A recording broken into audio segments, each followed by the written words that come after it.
everybody. I'm so sorry. Yeah, I know. Tammy gets on a roll.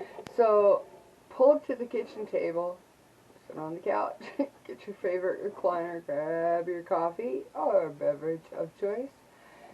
It's time to start getting into the narcissistic videos. Sorry guys, I'm moving my microphone. Yeah, I have a lapel mic right now. Testing, 1, 2, 3, testing. Can you hear me now? Yeah, I'm in one of those moods.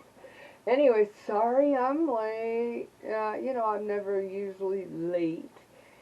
But, you know, guys, I gotta tell you, there are times I just get busy doing stuff, and then there's something else, and then there's something else.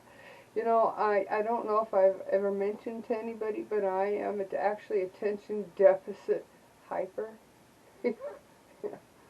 Yeah, maybe that's why I drink coffee all day. It chills me and calms me down. Cheers. So we're going to start on the subject of 7 things that narcissists say during an argument. Yeah. And today's number 1. I want to remind you that first of all, narcs are unwilling, they're unable, you guys, to resolve conflicts in a healthy, mature manner. It's almost like fighting with a child. Do you know what I mean? I mean, there are no boundaries because, see, arguing, and that's the title of this video, Narcissism, Arguing in Bad Faith. See, as children we're raised that there are general rules to an argument. Yeah. And, you know, it's like narcissists were never, nor do they care, to argue in a fair argument. You know, guys, the fact is most of us try to understand the other person. We try to listen to the issues at hand. We try to understand their side. You know, and we listen with an honest heart, an honest spirit, and we try to make sure that we get their side. And a healthy argument, it goes back and forth. And in the end, it should be rectified. Now, we've all heard the old cliche, don't go to bed mad. Well, you know what? We all try that. And you can go to bed as happy as you want, but in your heart, if an issue isn't resolved, it's still there. No matter how much you go, oh, I forgive you, and I forgive you too. Well, narcissists count on that. They count on you being the person that goes, I don't want to go to bed mad. Let's just drop it. You know. But the fact is, the things that they say during an argument are so degrading. It's like they have to win at all cost. And if they think, or they get to the point that they think they may, you know, lose the upper hand in an argument, that's when the child emerges. So as adults, even as children, we were taught to argue and fight in a constructive way. It's like an unspoken rule, you know, that we want to try and understand the other person. We want to listen with an honest heart, honest intent to fix that issue. And yeah, sometimes we get really heated and feelings get hurt. That's human nature, you know. But in the end, most loving adults and non-narcissists want this issue resolved right now. Narcissists argue in bad faith. That's the first part.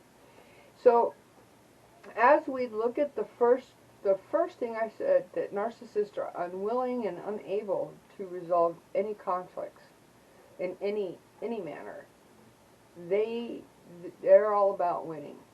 So when we stop and we have to analyze the things that they say during these fights, the fact is it's going to be destructive, because they will say and or do anything, and people, I mean anything, to win that fight.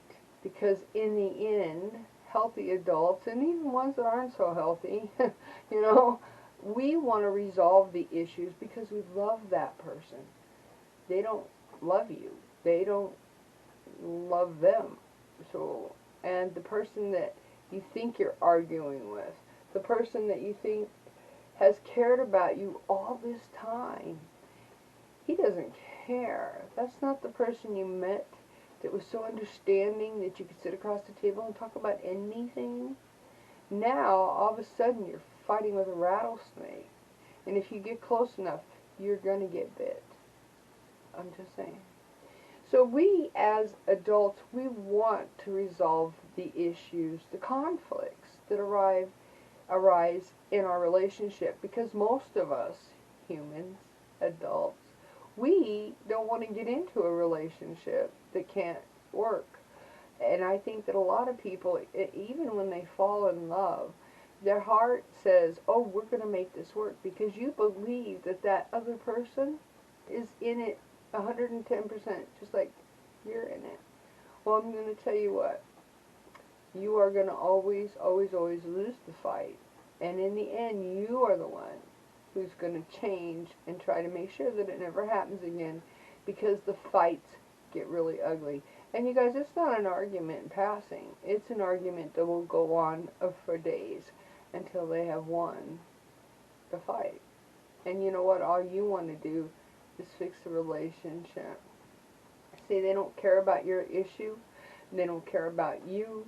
They don't care about fixing the issue. They don't care about fixing the relationship. They deliberately try to mischaracterize you. They will belittle you. They will cut you down. They will cut down your children, your job. You don't know how to do nothing right. It'll never stay on the subject that is the issue.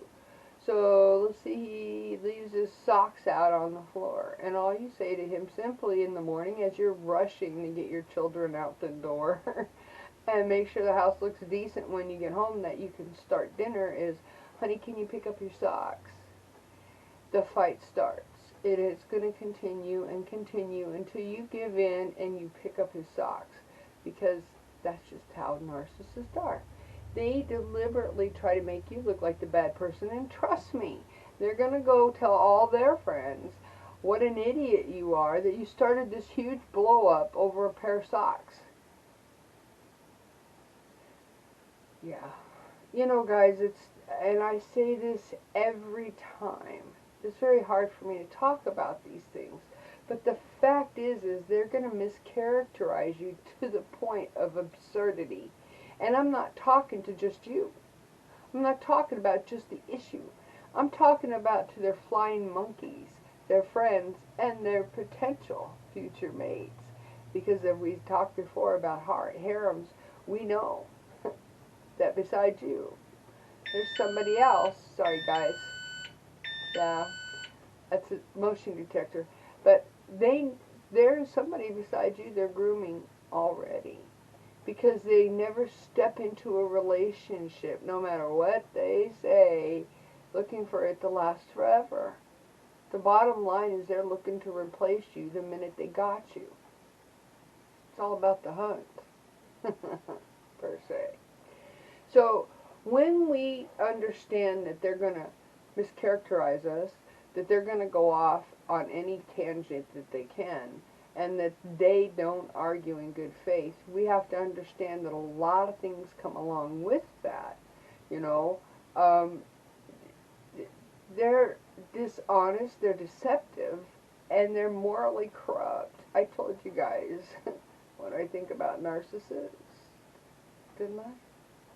If they'll leave you a quivering heap of cold poop on the floor, not caring that they've devastated you emotionally, financially, your family, your friends, they don't care. They're going to do the same exact thing in an argument. I'm just saying, and it only gets worse. Every argument gets worse. Their absurdity goes to points.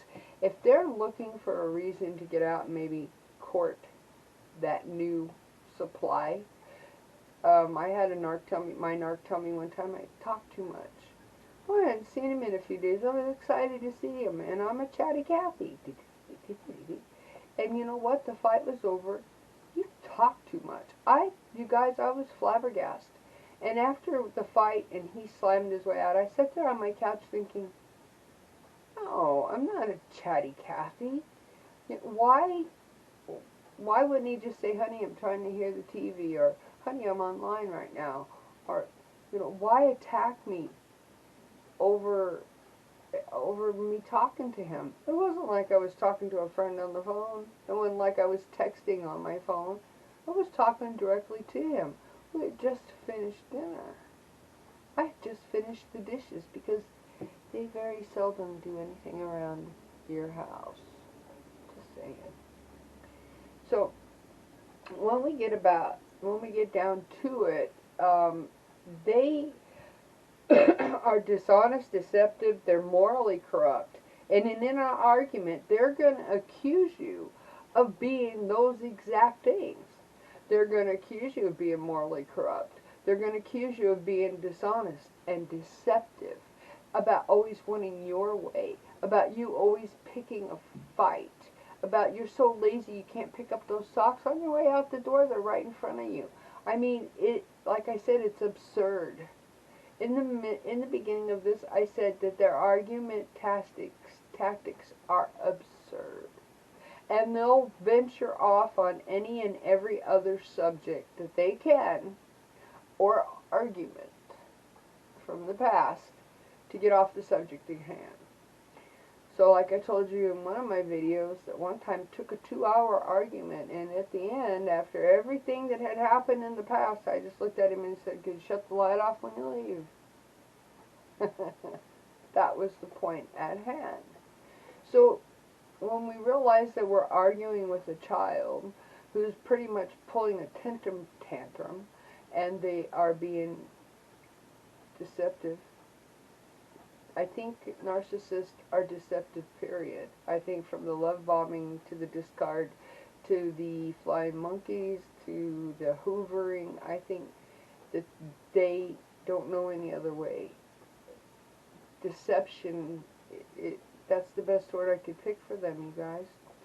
So, yeah, when we get down to it, the one thing that they'll always say to you in an argument is, you are always picking a fight.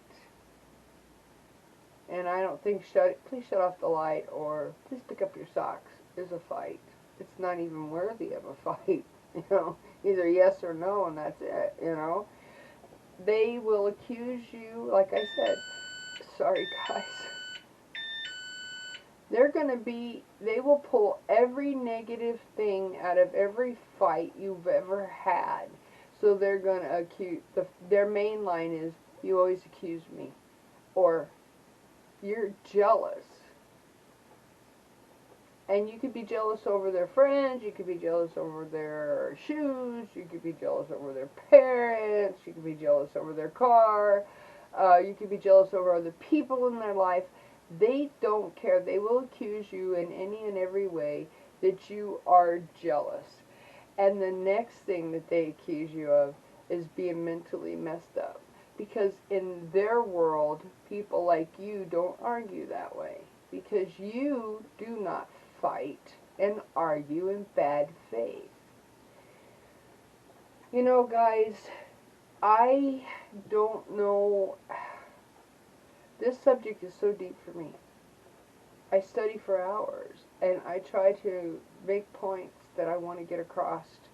And I don't know how to help anyone out there who's in a narcissistic relationship, except for to tell you that there'll come a day when that pain of being so in love with them that it just takes your breath away. It makes you puke when they leave. You can't sleep. You can't live. You just want to die. That does go away. That does go away. Now, narcissists don't like to lose, you guys, and that's something that you always have to remember. They're grudge carriers. So even though you may think you won that fight, they're going to carry a grudge, and you will not win, ever, with a narcissist. So, no matter how bad it gets, no matter how bad that argument gets, the best thing you can do if you're still with the narc is to continue. And I do mean continue, and it's going to be an issue to come back to the point at hand. Because if you argue with the child, they're going to try and get you off on some other venue. They're going to pull a tantrum, they're going to scream, yell, slam doors, scream at you, tell you no. I mean, when you engage with a child, think about it. A child will do anything to get off of subject. A narcissist is no different. They will do anything to get off point. So, the first part of this video, and this is number 1, and I guess maybe things that they say during a fight, 7 things, there's a lot more than that. And I think I'm going to hit on the 6 points of how they argue. So the first point, and I will be touching on a bunch of stuff that they say during those arguments, and to come back in to reflect on the topic that we're talking about. So arguing in bad faith is the first topic. And the examples I gave you were, you always accuse me, you always pick a fight, and you're jealous. And those are usually the ones you're going to hear right after the love bombing. Because during the love bombing, they might even let you win an argument. But trust me, an argument, that point that you thought you won will come up in future arguments. Just saying.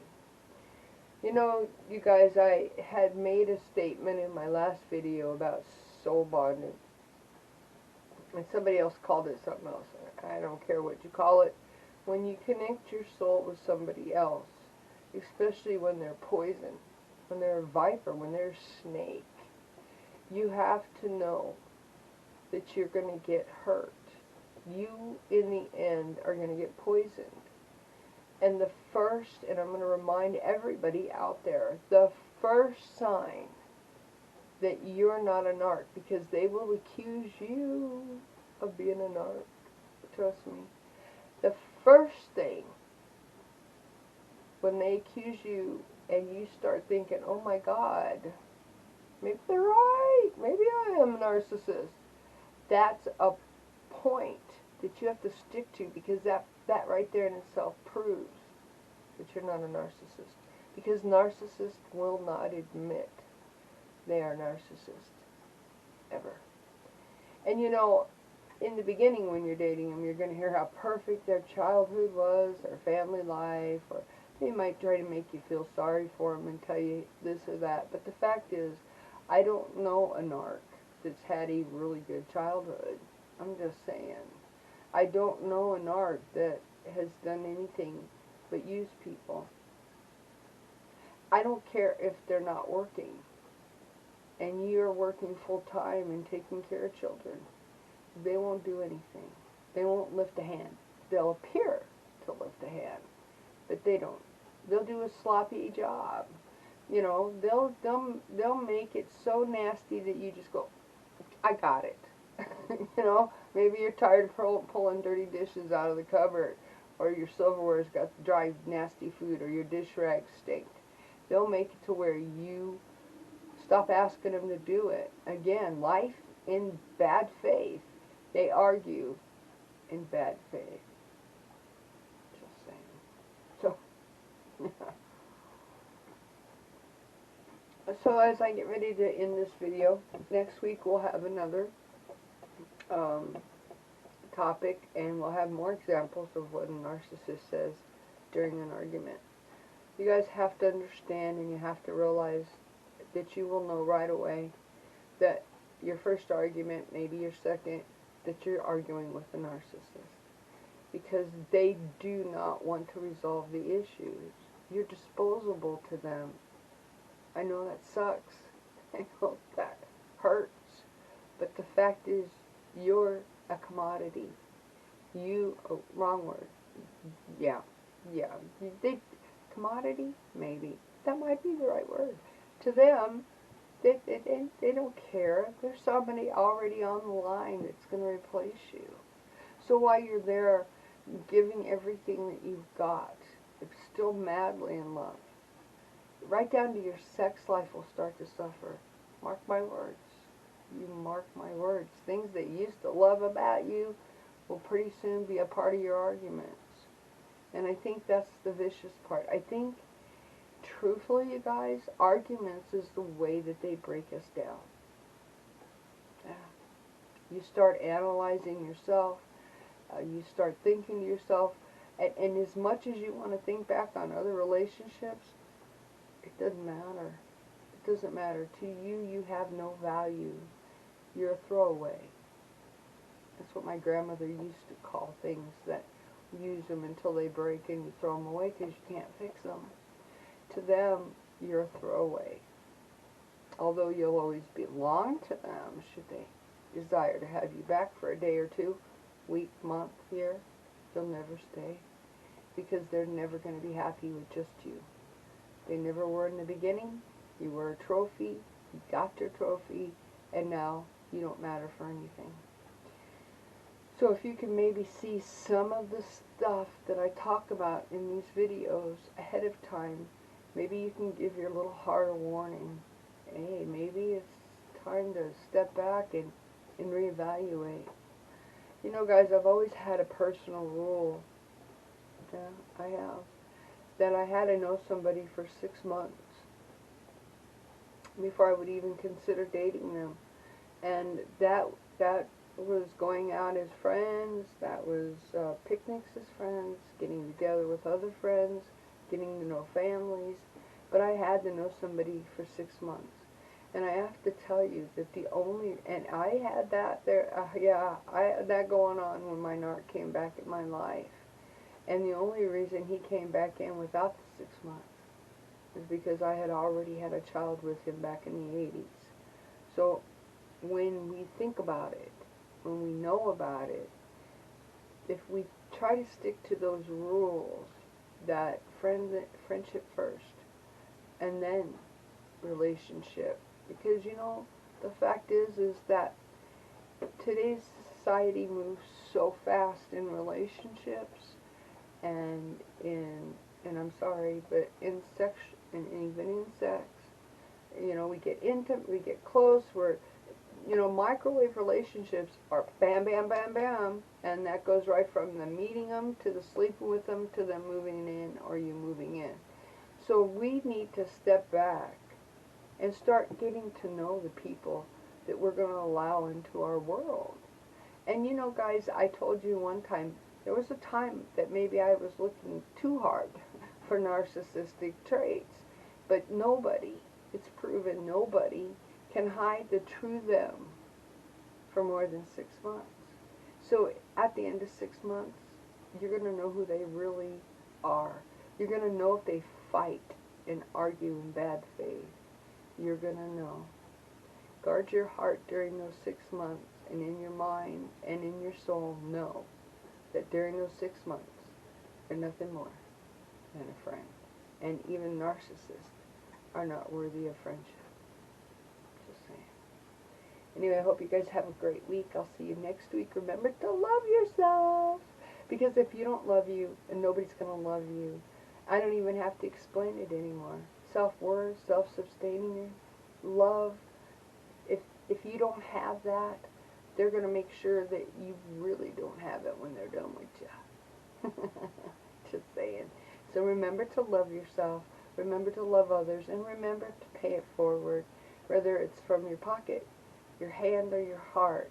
And I want to shout out to a lady. I don't remember if it was on this channel or my other channel. But she actually donates her time to helping disabled vets. I think they're disabled. She helps in some medical way, donating her time, helping the vets of our country who have fought and lost to make our country free. And I want to shout out to her. I can't remember her name, but shout out to you. Kudos. Remember, guys, pay it forward. Anyway, have a great week. I'll see you next time. Peace out.